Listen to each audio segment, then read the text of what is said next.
All right, this guy is a billionaire. He made his money by investing in tech. That's his specialty. Here goes. This leads to Bitcoin, right? You're famous for calling it the schmuck insurance. I'm not going to say that we're in the situation where the insurance is needed yet, but we're definitely headed that direction over a long period of time. How have your views on Bitcoin kind of changed over time, and have you bought more Bitcoin, sold Bitcoin, or changed anything in kind of from portfolio allocation standpoint? Um, so first of all, I think you said it exactly right, which is that I think that this is the setup, meaning I think Bitcoin needed a moment like this for it to be relevant. In 2013, I bought. Let's go back here to the statement he's got here. The Fed's message, the money printing presses are fired up and ready to go. Its actions Monday show that we'll do everything necessary to address the glaring shortage of dollars across the economy. In 2013, I bought a lot. And at one point, I think I had almost 5% of all the Bitcoins. My basis is about $80 a coin. I've never bought more. Most of my Bitcoin now sit with a company. And, they use it for trading purposes. They use it to run a bunch of other strategies. And I did that mostly for safety and security and peace of mind. I didn't want to deal with it.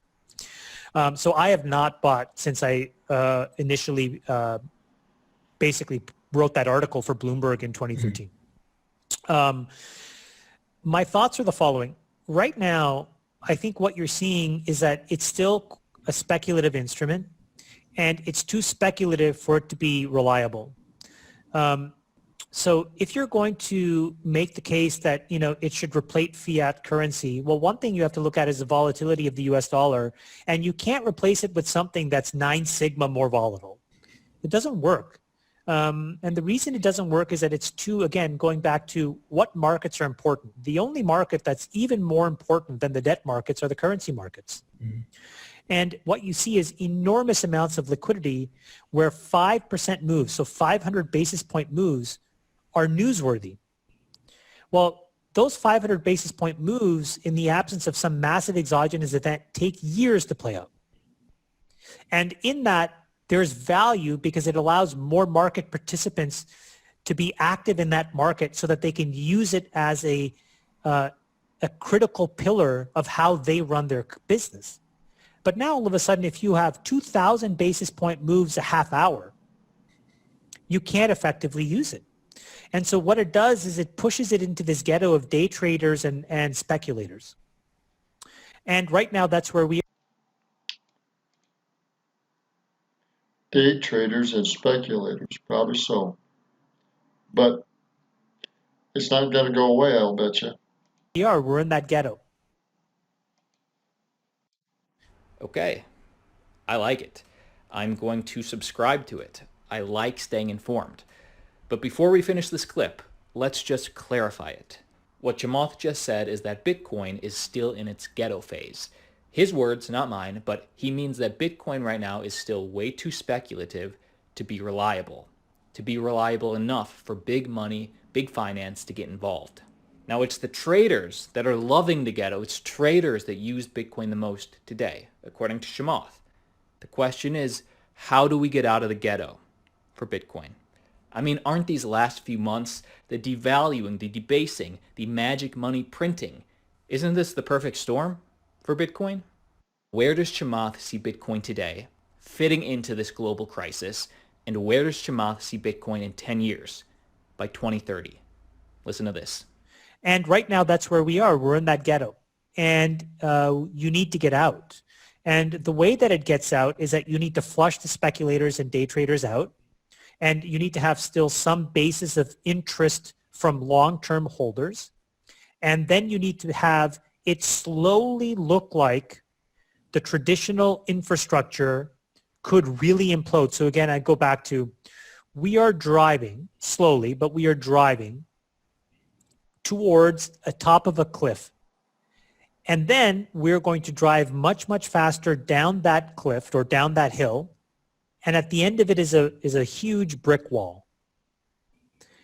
The way we avoid it is by pivoting to a resilient economy where we introduced inefficiency and cost and inflate our way out of it, or debasement.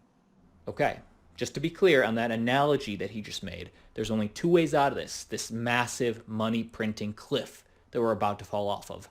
Number one is as our currency inflates, our government and world governments pivot to a more responsible monetary system. That would be the good solution. Or the other option is we inflate the currency so much that it's total fiat debasement. Those are the two paths. The path dependence for Bitcoin is if it looks like path 2 is likely, it will really emerge as a flight to safety. And over the next 10 years where this trajectory is going to take shape, and it is a 10-year trajectory, you'll have a lot of time to vector into it to protect yourself and to hedge yourself. And I've always thought of Bitcoin as a very binary investment, whether it goes from 80 to 8,000 to 6,000 to 3,000 to 13,000, it doesn't matter. This is either zero or it's millions. Because what it will do is it will create a quasi-gold standard. It'll create an index, except instead of having to own gold, where gold is owned by central banks, it is an instrument that has value that's determined by and between its participants, and it's owned by everybody. So maybe the correct way to say this is that it's not gold, but in gold being gold 2.0, which some people have used about Bitcoin, what it does is it replaces the method of value transfer that you need for fiat money to be valuable. But that only happens if the US dollar looks like it's going to careen into this wall. So I think that's the bet. So the setup is here. So before, there was no path dependence, meaning you were speculating and not really hoping, because if you're using it as schmuck insurance as I was, you were kind of hoping it would never come in. But now, if the probability was 1% that it would be valuable, unfortunately, the probability is now probably like 5 or 10%. So now I said the probability is closer to 5%. So are we going to hit that wall with American money? I believe we will probably get very close to it, if not get to it, within 10 years. Maybe it'll take 15. But I believe the way the world is going that we're going to get there. Look at our deficits. Doesn't help the dollar. And there's a real chance by 2030 we don't find a way to inflate our way out of this. Okay, I like that. And did you catch his price prediction? He speculates that in the end, Bitcoin will either be zero or Bitcoin will be worth millions. And according to him, it all comes down to one thing: how responsible or how irresponsible these world governments are being with their monetary policy. If the chances of Bitcoin succeeding back then when he bought it was maybe 1%, based on the irresponsibility we've seen from the USA, from these governments in the past number of years, the chances of Bitcoin succeeding today is between 5 and 10%. Now, one of the ways that governments could be more responsible, hypothetically, is if somehow we returned to the gold standard. US dollars were backed by gold, Russian rubles were backed by gold. That would be a solution. Now, the problem comes in if, let's just say, Russia, for example, says we have this much gold in our safes, so that means we have this much money to spend. Are we going to believe when Russia says we have this much gold that they actually have this much gold? That's the problem. And there's a real chance by 2030 we don't find a way to inflate our way out of this. And that the only way to break the back of deflation is essentially to create some quasi form of gold standard. But it'll be almost impossible to do that between governments and central banks. They'll never agree on an instrument and they'll never agree on an exchange.